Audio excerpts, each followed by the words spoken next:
And welcome my dear friends. तो आज हम कम्युनिकेशन का नेक्स्ट पार्ट लेके आए हैं। बेसिकली ये आपका एम्प्लॉयबिलिटी स्किल के अंतर्गत आता है।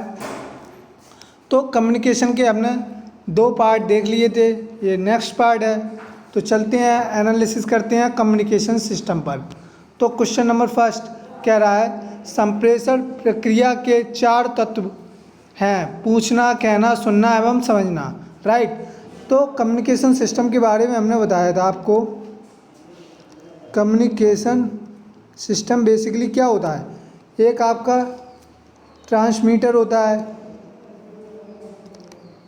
और एक आपका रिसीवर होता है। राइट। तो जो आपका ट्रांसमीटर होता है उसके द्वारा कोई इन्फॉर्मेशन सेंड की जाती है और रिसीवर क्या होता है, उस इन्फॉर्मेशन को रिसीव करता है। राइट। तो इस क्वेश्चन में कह रहा है संप्रेषण प्रक्रिया के 4 तत्व हैं, पूछना, कहना, सुनना एवं समझना। तो यह कथन किसका है, यह लुइस एलन का है। अब कम्युनिकेशन सिस्टम के कई फॉर्म हैं। कम्युनिकेशन सिस्टम जैसे यह 2 प्रकार का होता है बेसिकली। एक होता है आपका मौखिक, जिसे हम बोलते हैं ऑरली, मौखिक एंड लिखित। मौखिक में मतलब आपका ओरल रहेगा, राइट, और लिखित में रिटन। अब जैसे हम देखें कम्युनिकेशन सिस्टम लिखित कितने प्रकार के होते हैं। जैसे आपका लेटर लिख रहे हैं, राइट, तो वो आपका कैसा सिस्टम है, आपका किसके अंतर्गत आएगा, रिटन कम्युनिकेशन। राइट, लिखित कम्युनिकेशन के जैसे आपका ईमेल हो गया, ये भी क्या है आपका रिटन कम्युनिकेशन, है ना। और जैसे आपका मैसेज हो गया, ये सब आपके कैसे हैं, मौखिक नहीं है, ये लिखित है ओनली। ठीक है। अब मौखिक की बात करें तो मौखिक में आपका क्या आ गया, एक जैसे वॉइस रिकॉर्डिंग आ गई। आप किसी को वॉइस रिकॉर्डिंग करके सेंड करते हैं तो वो आपका कैसा कम्युनिकेशन है, आपका मौखिक कम्युनिकेशन है। वीडियो कॉल हो गई आपकी, राइट, है ना।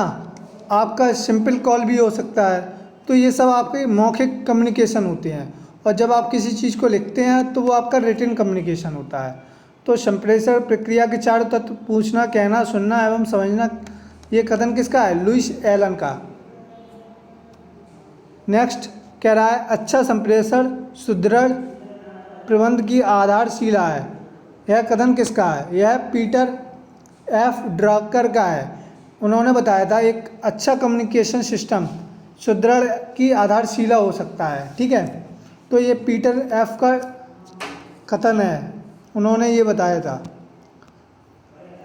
अगर नेक्स्ट क्वेश्चन देखा जाए, कह रहा है संप्रेषण यानी कम्युनिकेशन से आशय एक व्यक्ति के विचारों एवं समितियों से दूसरे व्यक्तियों को अवगत कराने से है। यह परिभाषा किसने दी थी, तो यह परिभाषा जो हमने दी थी, डेफिनेशन, वो मेयर ने दी थी। कम्युनिकेशन सिस्टम में 2 व्यक्ति होते हैं तभी क्या हो सकता है, उनके बीच कम्युनिकेशन हो सकता है। अकेले कभी कम्युनिकेशन नहीं होता, 2 व्यक्तियों के बीच ही कम्युनिकेशन होता है। संदेश प्रेषक यानी संदेश प्रेषक मतलब ट्रांसमीटर एंड संदेश प्रेषित यानी रिसीवर के प्रत्यक्ष संपर्क से ही संभव होता है। तो ये आपका कैसा होता है, मौखिक संप्रेषण भी होता है और लिखित संप्रेषण यानी oral communication and written communication, उपयोग दोनों सही हैं इसके। राइट। जो भी अपना कम्युनिकेशन सिस्टम होता है, एक ट्रांसमीटर एक रिसीवर, 2 लोगों के बीच होता है। यह आपका हो सकता है मौखिक प्रोसेस हो सकता है आपका रिटन प्रोसेस हो। तो 2 पर्सन के बीच आपका मौखिक यानी ओरल कम्युनिकेशन सिस्टम भी हो सकता है और रिटन कम्युनिकेशन सिस्टम भी हो सकता है। जैसे आप वीडियो कॉल कर रहे हैं तो वो आपका ओरल कम्युनिकेशन होगा। यदि आप किसी से चैट कर रहे हैं तो वो क्या होगा, रिटन कम्युनिकेशन होगा। इनमें से खराब कम्युनिकेशन कौन सा है? तो प्रेषक रिसीवर के प्रति सकारात्मक है, संदेश अस्पष्ट है, संदेश अस्पष्ट और सीधा नहीं है। तो खराब कम्युनिकेशन कब होगा? जब संदेश स्पष्ट ना हो और ना ही सीधा हो, है ना, कुछ ना कुछ एरर आ रही होगी, तो वो हमारा खराब कम्युनिकेशन होता है।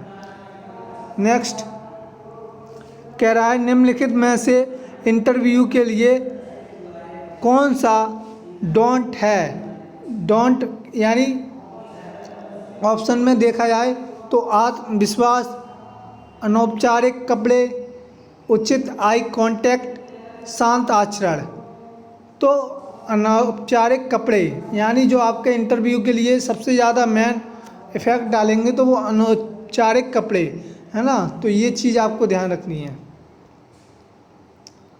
निम्नलिखित में से कौन सा तत्व बातचीत में बाधक है? यानी बाधक का मतलब एज ए रुकावट जिसे हम बोल सकते हैं।